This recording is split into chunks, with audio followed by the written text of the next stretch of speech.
Welcome to How to Thought Leadership with your host, Julie Morris. Now sit back and relax. Let's grow your influence so you can serve at scale. Welcome to How to Thought Leadership, and this episode is with the legendary, unbelievably talented, incredibly kind, thoughtful leader, Nidhi. Nidhi, welcome. Sincerely, thank you so much for taking time to meet and tell us about you.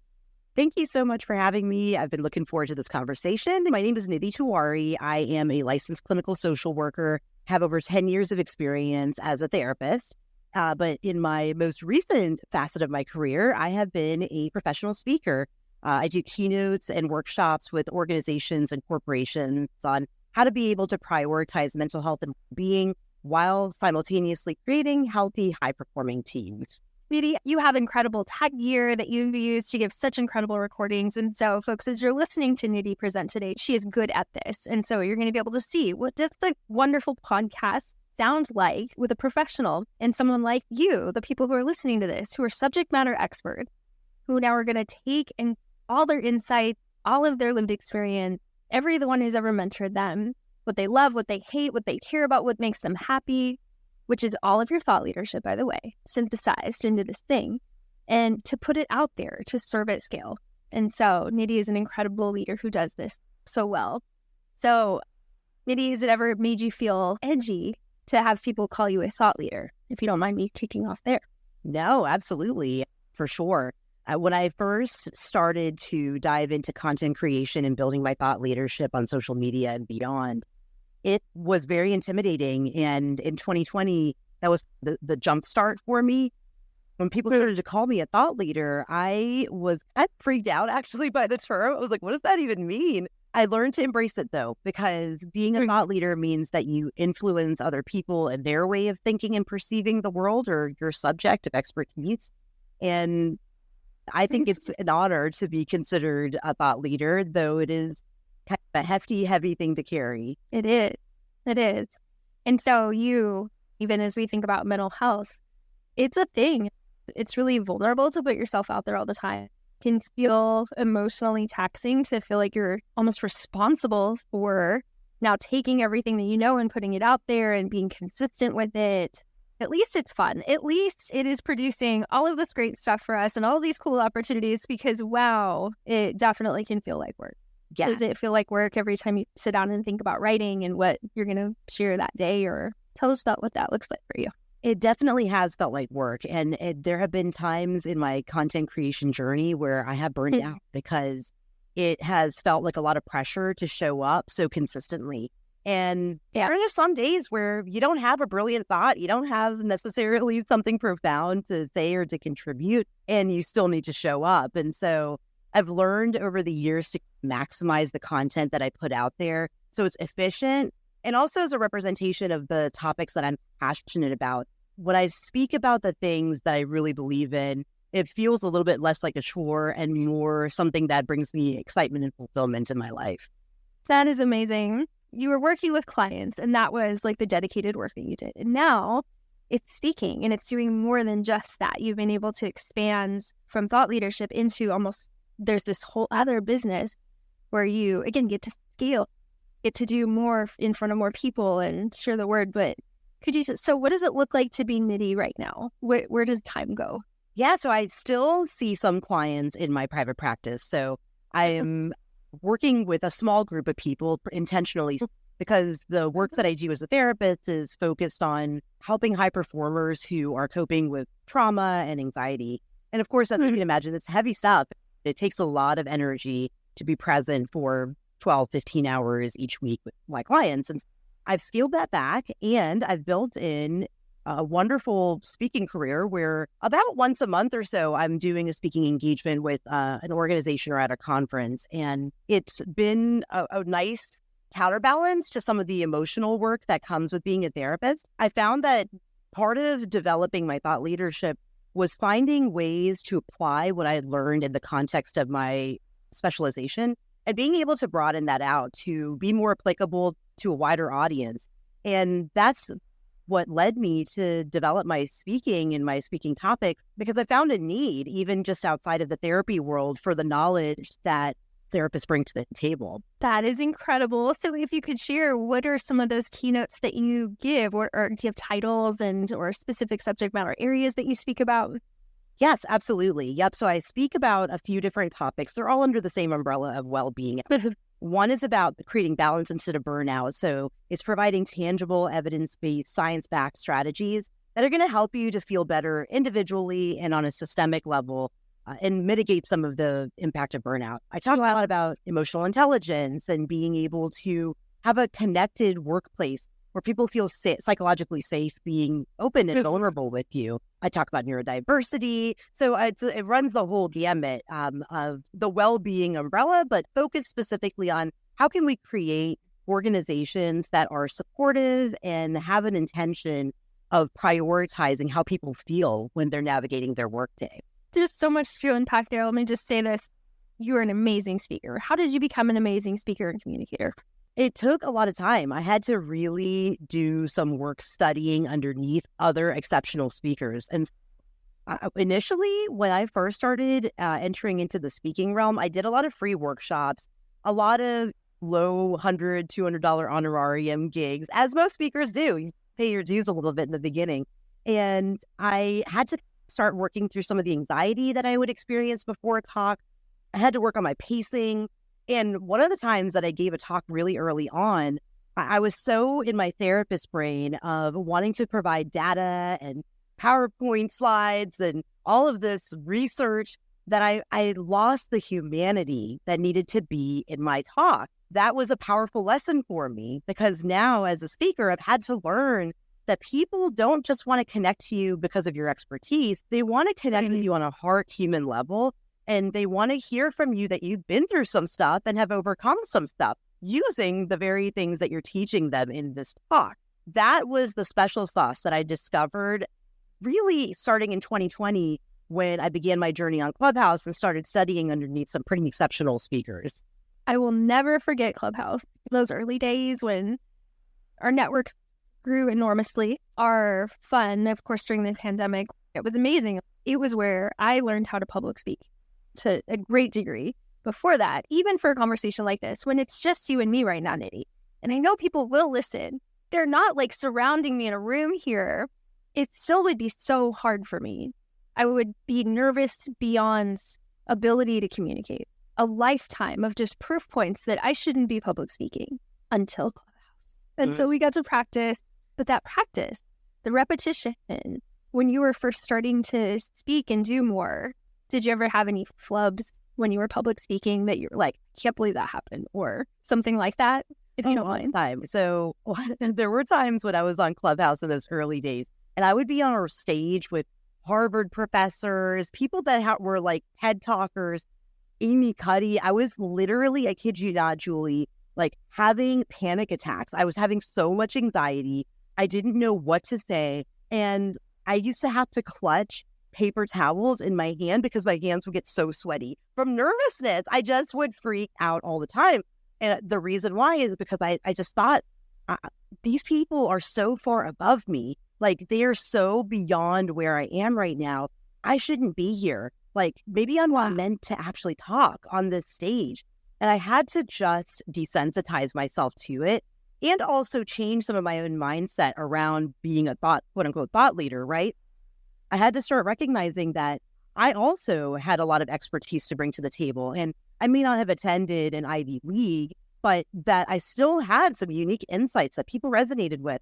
That was enough evidence to tell me, okay, show up, try it again, keep pushing through, manage those sweaty palms, like show up anyways.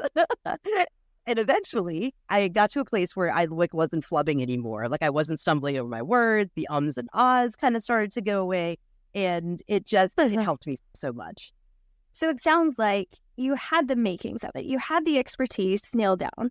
There's like the limiting beliefs where we just maybe don't think that we are supposed to be thought leaders. We don't think that maybe we were meant to public speak. And what I find is just so interesting is that I think that we do look around waiting for someone else to go, you should be a thought leader. You've got it, what it takes.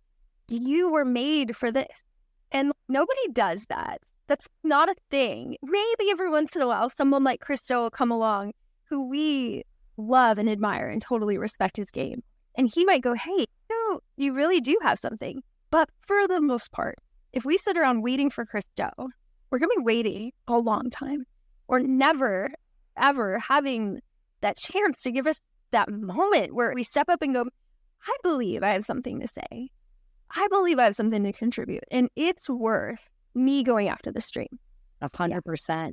Absolutely. And I think it's so important to be able to get some of that validation internally, because you're right. Like we're on an emotional roller coaster if we seek extrinsic value in our with oh my God. Yeah, we can't do that. And so everybody who's listening, you have a unique set of skills that can be applied on a broader scale. And it's just about finding what that intersection is between what you do and where there's a need. And that's what I did with my work with mental health, is I saw that in my one-on-one sessions with my clients, they were burned out, they were feeling exhausted, they were stressed all the time, because these are like multi-million-dollar business owners, entrepreneurs, and they're like, I need to still run a business. I can't just stop functioning. And I just noticed some themes. I was like, you know what? This burnout thing that you're talking about, so much of it is based in the organization. What if I was able to take what I do on a one-on-one level with my clients and apply that to the organizations where people work? This is such a huge concern. It's causing so many challenges for teams globally. What if I was able to do that? And it was just that like moment of realization of finding that intersection between what I did and where the needs were, especially through the pandemic, that provided the launch pad for me to be able to develop a social following and become more of a professional speaker. So just think about what that is for you and dive deep into it. People want to hear what you have to say. They want to hear what you have to say. So that means that we can't just pretend that this is going to fall out of the sky. This is going to take some work. Doing the work to continue developing what is next. Like sitting down with friends, having conversations like, y'all know me. What else could I be doing here? If I want to speak, like, what could I talk about? What could be the thing that I could bring to someone else that has a strong enough message? And so it makes me wonder at the beginning stages, if someone is new to this idea, but there's this thing burning them that they know that they could do, what could be some initial steps that someone takes, like on a Tuesday kind of level? I think it's super important to build your personal brand. And so when you think about thought leaders, like you think about the Brene Browns of the world, you think about the Amy Cuddys of the world, you think about the Adam Grants, they're pretty ubiquitous in terms of having a personal brand that is memorable. And how did they develop that? It's because they put out their content. People found them through the internet, right? Through Facebook or Twitter or LinkedIn. For me, it's been a lot of Instagram and LinkedIn. And they went all in. And they really had such deep belief in what they did that they created vast quantities of content. I think the same thing can be done on your scale, too. Everybody's got to start somewhere. They didn't develop thousands of followers overnight, but they started to consistently show up. And that's also the path that I followed, too. I was very hesitant to do the investment into social media because I wasn't sure what the ROI was going to be. But once I started really putting in time on Instagram and on LinkedIn, I was able to find a niche and a way of delivering a message that resonated. And I grew my following on Instagram to over 10,000. And on LinkedIn, just last year, I was at 500. And by showing up every single day, that's now 5,500. I've 10x the people, right? There were plenty of times I got so frustrated. I was like, gosh, this isn't going fast enough. Why aren't people resonating with my message? But they were. They really were. And I just didn't know it was like a little seedling that I had planted that I needed to fertilize and I needed to water and it needed some light. That was what this year was, me nurturing that seed I had planted on LinkedIn. And let me tell you, LinkedIn has been one of the biggest generators of speaking leads for me, period. There's no other place that I have found social media-wise that's converted in that way. So if you're on a slow Tuesday and you're like, man, I really want to do this thought leadership thing, start creating content. And to make that tangible, create a list of 10 topics that are within an umbrella of a niche. For me, for well-being, It might be talking about burnout. It might be talking about psychological safety. It's talking about leadership. It's talking about coping mechanisms. It's talking about stress management tools. Those can all be topics that you now expound upon in your posts on social media.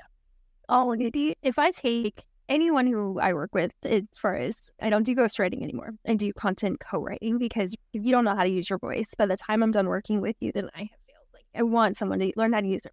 So if I take any one of those people, I could put them on a panel. They would be fine. Like, that part for them, it wouldn't be incredible. But even at the beginning stages, we think of thought leadership and what the vehicles are for your thought leadership: speaking, writing a book, writing on LinkedIn, writing for publications. Maybe you want to be on CNN and you want to have a spot there, something like that. But LinkedIn, I could take anyone who could do any of the other stuff and then say, bring it over here to LinkedIn. People freak out. And I find that interesting. It looks like you maybe do too. But does it seem like that is what you've encountered also, where LinkedIn is hard? It is. And I honestly didn't think about it as anything more than like a resume job finding site. I'm one of those like old heads who was on LinkedIn way back in 2006 when it was first coming out of the platform. And then literally up until last year, like, I just had no clue that it was more than that. And so I think it is hard. It is hard because it's been around for quite a while. It's not like TikTok, where it started in 2020. And so there's still some land grab there, right? And whenever you are an early adopter of an app, of course, you have an advantage. So a lot of the people that you see that are top voices, they invested really early on in the platform and have grown massive audience, which is amazing. I think that's fantastic. The reality is that most of us are later to the game. And so that's when you got to start playing the long game, because here's the thing with LinkedIn. You think nobody is paying attention to your posts. You don't see the likes, right? You may not get to necessarily see the reach be at the level that you would hope it would be, but people are lurking. Like, they lurk, like the decision makers lurk and silently check out your stuff. And behind the scenes, they're the ones that are reporting back to the people who do pay you for speaking. And they're like, hey, I saw this person on LinkedIn. Why don't you check them out? And so then if you check your people who viewed your profile, you'll see somebody from the same company as that person also looking at your profile. That's your cue that there's a decision-making process happening behind the scenes that you would never be privy to. So just trust in that. Trust that people are actually seeing it, even if the numbers aren't reflecting it.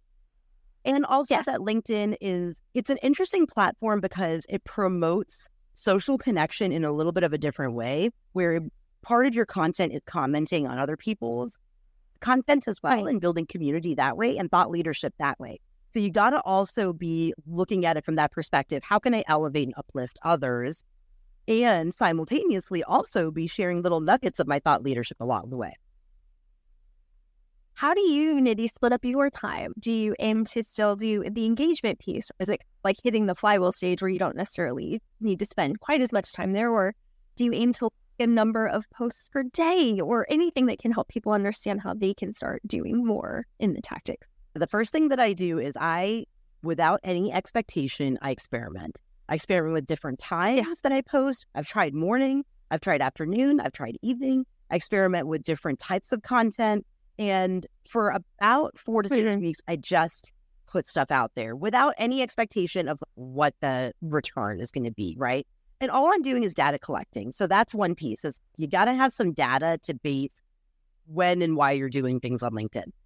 When I post content, I make sure that previously in the day, I've checked in, I've at least liked people's posts. I also just genuinely love following people's content on LinkedIn. So this is like the easy part for me, is like, oh, what's Julie up to on LinkedIn? Let me check it out. And then I'll like or comment on your stuff or other people's stuff. But then right as I post, I make sure that I amp up my engagement. I also amp up my commenting, and I will include additional comments that further expound upon my thought leadership in my own comment section on my own post. And what I've found is that people get a lot of value. Let's be real. You can't put everything, smush it all into one LinkedIn post. The best posts on LinkedIn are short, sweet, give you something actionable, to the point, one scroll, like you're not even actually scrolling, it's all on your iPhone screen, right? And so then the comments of your own post provide another opportunity for you to share something that might not have been able to be said in your original post. And people like that. And then that drives up your engagement. It's like you have to feed into the ecosystem. This is an ecosystem of a social media app. And you have to start viewing it from that perspective versus maybe other platforms where you don't have to engage quite as much with other people. There are so many ins and outs of LinkedIn. And that's just the reality of a platform. We are building on rented land. You have to know the laws of the lands that you are going to go and try to engage with. And LinkedIn has its own things that it wants to see from you. And Nidhi just hit on probably the most important one that is there. And that is that you're not going to LinkedIn just to get from it. You have to give and be just as much a part of it. And then when you do, it changes my day. When someone like Nidhi will take the time to come over to one of my posts and say something. We will never forget the people who gave. Mention like the corporate speaking piece. Like that is, I know a lot of people's dream is, I would love to go back into corporate if they've left it or something along those lines. But we know that the power of the corporate office really is a thing. And so to become a speaker like you have, that's an incredible thing. There's now a TED Talk, I believe. I'd love to hear more. What other cool things are you getting to do now in your thought leadership? The TED Talk is down the pike. So that is a dream of mine. I am working so hard on manifesting this. I see it happening. And I just got to keep on the path. I really believe that. And so that is something that I am currently working with a coach, and I'm doing a lot of just preparatory work to see how can I move myself in that direction. The really cool things that are coming up for me are lots of wonderful travel. So one of the nice things about Speaker Life is you get to go to cool locations and do talks. So in June, I'll be speaking for Meeting Professionals International. These are the event organizers from all over the globe, and they're hosting their World Congress in Cancun, Mexico. And it's going to be at this incredible all-inclusive resort. Super excited to be able to just share how to create more connected teams within the meeting professionals space. So that's something I'm really looking forward to, and being able to attend some more TED conferences. So I did get to attend the big TED conference last year. That was an absolutely life-changing experience. And so I'm looking forward to more of that this year and next. And just, I've been trying to pace myself and recognize that everything is going to take time. So just letting some things unfold as well. So it must have been that TED conference that you attended. And I just immediately, of course, connect. That's where she's headed. Oh. That's where you're headed. And I think the idea of manifesting what you want, there is something really powerful there. And I think that we often are afraid to articulate what it is we're dreaming. It's not easy to put yourself out there and to say, this is what I want. Because very often we've been told maybe you don't have something to contribute and just sit down and be quiet. And Nidhi, it's tough. I'll hear stories from the women that I'll get to work with, and they'll say things like, I've heard the whispers. I know that they are actually saying to other people, who does she think she is by putting herself out there on LinkedIn? And so I can imagine that there's been probably some level of, has there been any pushback, as it were, on your LinkedIn journey? Yes, I've done a lot of PR stuff where I've been featured in articles, and I definitely got pushback. There was one article that I did with Oprah Daily, and it was talking about Prince Harry, and this was when he had gone through EMDR therapy to help him to navigate some of the trauma and loss from Princess Diana, all of this important stuff, right? And I had been tapped in to be like the main contributor towards this article. So the article gets posted on Twitter and on all different platforms. Overall, very positive response until 24 hours in, when I start seeing comments from people being like, you're so unethical as a therapist. Like, they thought I was Prince Harry's therapist coming in on this article and sharing the inner workings of Prince Harry's journey, completely misguided. But they they reamed me. It was like comment after comment, questioning my ethics as a therapist and questioning whether I was in cahoots with the royal family and all of this very conspiracy-oriented stuff. And I'm not going to lie to you, I was pretty devastated. It sounds so silly now as I think back on it. But in that moment, I was going from the highest of highs of joy and excitement that, oh my gosh, I was featured in this awesome article. Like, how cool, to crashing and feeling like I should never put myself out there again. This is terrible. I don't want for people to judge me and to say things like this about me. And I had to sit with it for a little bit and realize that, first of all, like, people that are keyboard warriors and trolls, honestly, they don't have a whole lot else happening in their lives, and that this is part of how they feel better about themselves, this insecurity coming through. And so having an empathy for people who take to the keyboard as a way to just feel better, or whatever the case may be, whatever the motivator, reminded me that just because people may not agree with what I'm sharing doesn't mean I shouldn't share my voice. That is the most important lesson. Don't let somebody else's criticism or judgment, pushback that you get for an opinion that you have, stop you from sharing what your thoughts are and what your perspectives are. Because I promise you, it's like 100-to-1 ratio. 100 people love your stuff. 1 person has a problem with it. Those are pretty good odds that people are going to resonate with what you're saying. Don't let the one ruin it for you. You're exactly right. To like it to an upside down U, like a bell curve. We are so focused on not the people who really love us all the way over to the people who just appreciate us. We look at like this bottom 30% that will never probably like us anyway. They will never support you anyway. And most of it, to your point exactly, it's insecurity. Very often you start building your platform. The people around you know they should be doing the same thing and don't have the guts and the courage necessarily to go and do it. And they will not love that you are speaking out because it makes them feel like, wish I didn't even have to do this stuff. Sometimes I wish we didn't too. I wish I didn't have to sit down and tell some very accomplished leader. Now you have to also become a thought leader. And it's like, are you kidding me? Haven't I done enough? Haven't I worked hard enough? Been a leader for long enough? Done all of this stuff? And now I have to be visible and build an audience too.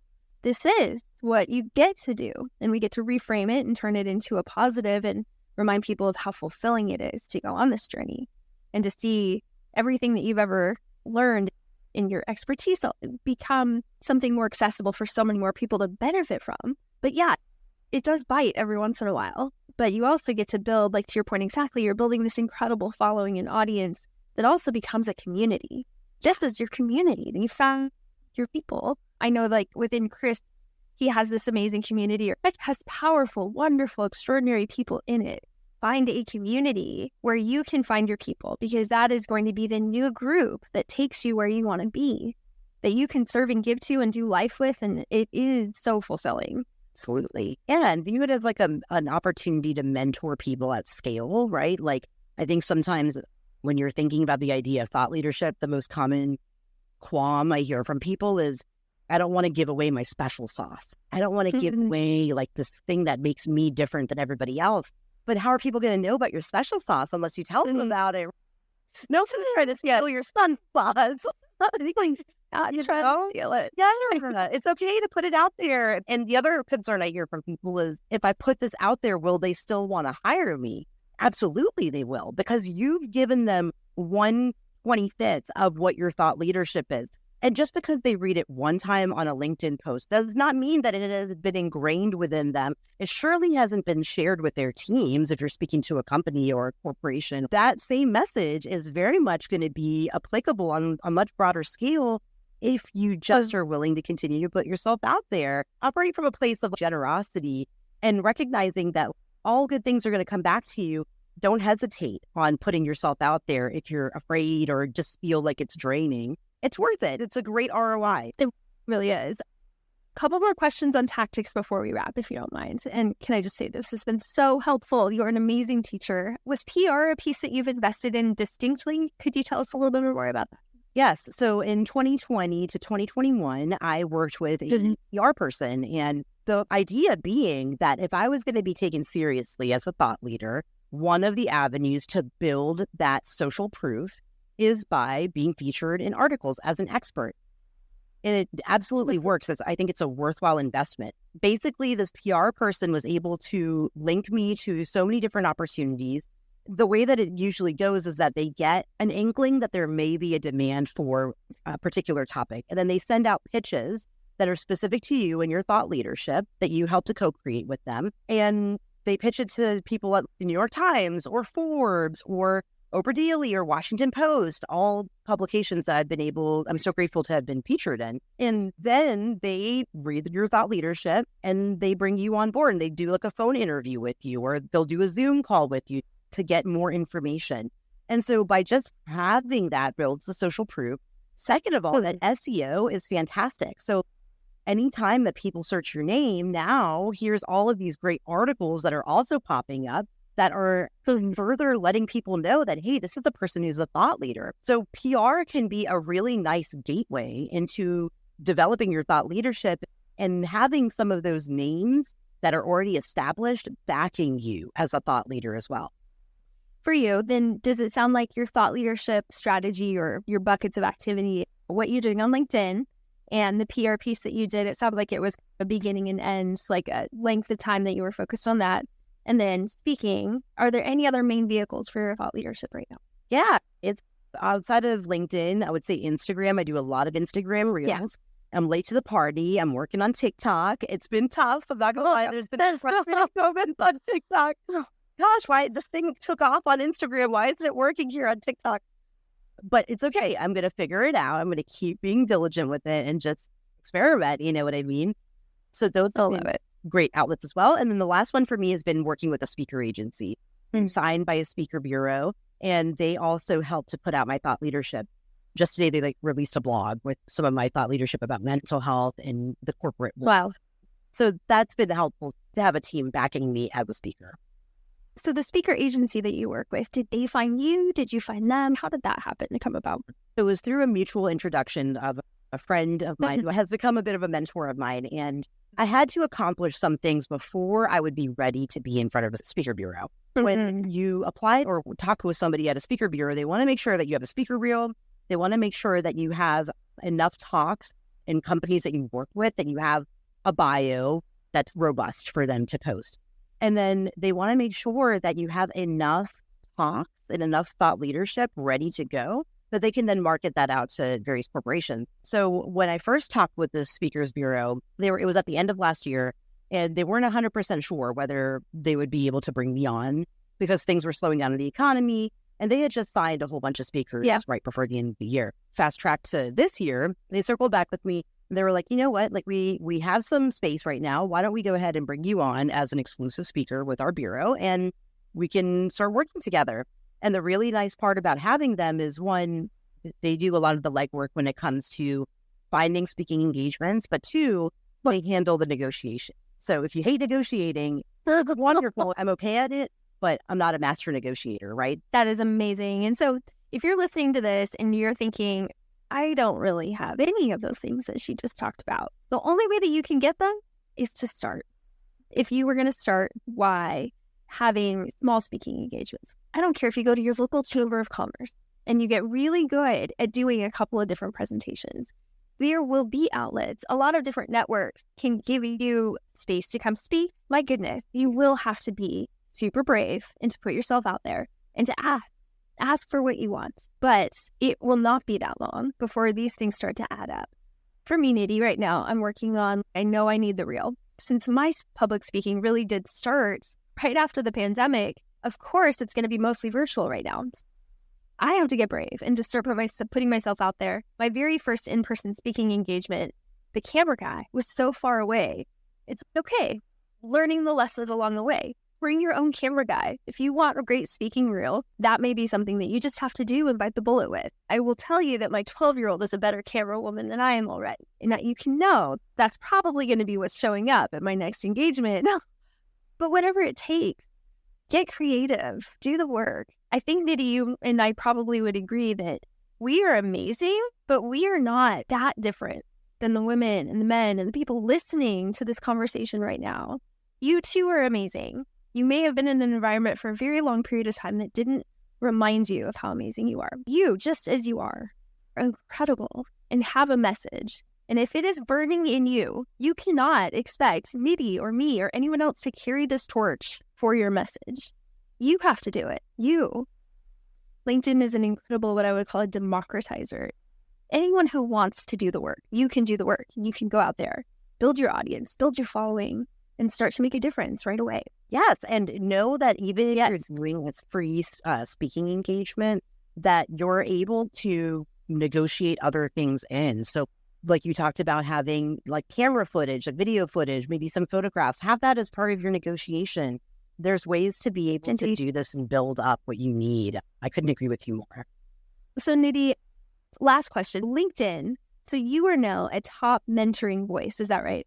Is that what they That's call right. it? Obviously, you have had a lot of different contributions on the platform. Have you gotten to start to slowly work with anyone over at LinkedIn to help get your word out any further? Like, how is that journey going for you? Yeah, so no, not yet. I would love to connect with a creator manager. That would be wonderful. Yeah. So I did a lot of contributions to collaborative articles, which is a new AI-based article section of LinkedIn. And so that's how I got the top mentoring voice badge. And I'm just looking to continue, once again, long game. So I'm like, maybe eventually they'll have somebody that wants to work with me and that I can continue to amplify and get one of the coveted top voice badges, LinkedIn top voice. So that's the next goal. Yes. I love that you're going that direction. I love so much that we've gotten to bond over all of these fun LinkedIn topics. And thank you so much for opening up about your journey.